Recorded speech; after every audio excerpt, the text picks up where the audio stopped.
Hello! Today we're going to learn about the includes method in JavaScript. The includes method determines whether an array includes a certain value among its entries and returns a true or a false as appropriate. So what does that mean? Well, it means if you call includes on an array, you can provide it a value.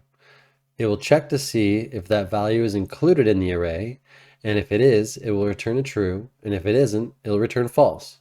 So let's go into the console and take a look at how this works. So my first step is I'm going to make an array. My array is going to contain 3 elements: dog, cat, and sheep.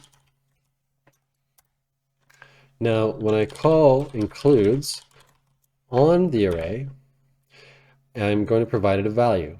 So if I provided the value of dog, we can see that it returns the value true.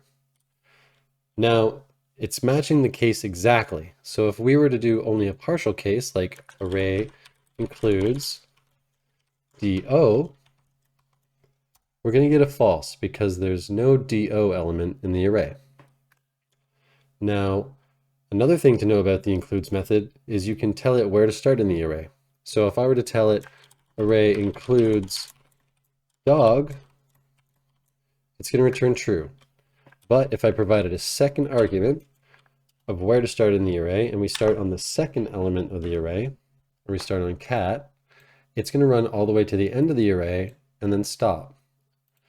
And in this case, it would be false because it wouldn't find dog in the array from that position. So that's how you use includes in JavaScript.